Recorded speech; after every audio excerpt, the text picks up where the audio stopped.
नमस्कार बंधुरा आज महुआ रान्नाबाड़ीते आमी निये एसेछि क्षीर कमला रेसिपि देखे नेब किभाबे बानिয়েছি।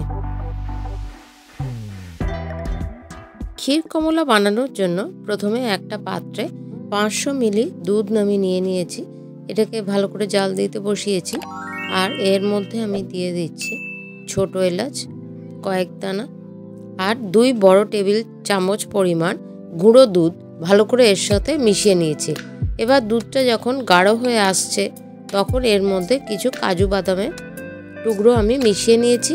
এবার আরো ঘন হয়ে গেলে তার মধ্যে আমি পরিমাণ মতো চিনি অ্যাড করে এই ক্ষীরটাকে আরেকটু ঘন করে আমি নামিয়ে নিচ্ছি।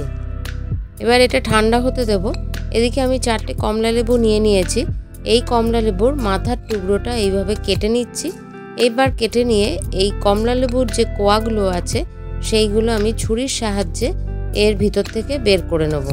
আর দেখব খেয়াল রাখব যে এই কমলা লেবুর খোসাটা যেন না কেটে যায়। এইভাবে সব কমলা লেবুগুলো আমি বের করে নেব। আর কমলা লেবুগুলো বের করে নেওয়ার পর গাটা ভালো করে একটু ছুরির সাহায্যে মসৃণ করে নেব। এবার যে কমলা লেবুর কোয়াগুলো আমি বের করে নিচ্ছি সেইগুলো থেকে কমলা লেবুর দানা দানাগুলো আমি ছাড়িয়ে নেব। এইভাবে প্রথমে বীজগুলো আমি ফেলে দেব, তারপরে উপরের চামড়াটা বাদ দিয়ে দেব। এইভাবে দানাগুলো ওর থেকে বের করে নেব।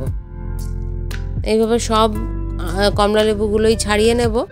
আর কিছু কমলা লেবুর এই দানা আমি ক্ষীরের মধ্যে মিশিয়ে নেব আর অল্প কিছু রেখে দেব। আর এই যে রসগুলো বেরিয়েছে এগুলো আমি ক্ষীরের মধ্যে মিশিয়ে দেব। আর এই সময় খেয়াল রাখতে হবে যে ক্ষীরটা প্রায় ঠান্ডাই যেন থাকে। এইভাবে মিশিয়ে নেওয়ার পর এই কমলা লেবুর খোসার মধ্যে এই ক্ষীরটাকে আমি পুরো ভর্তি করে দেব।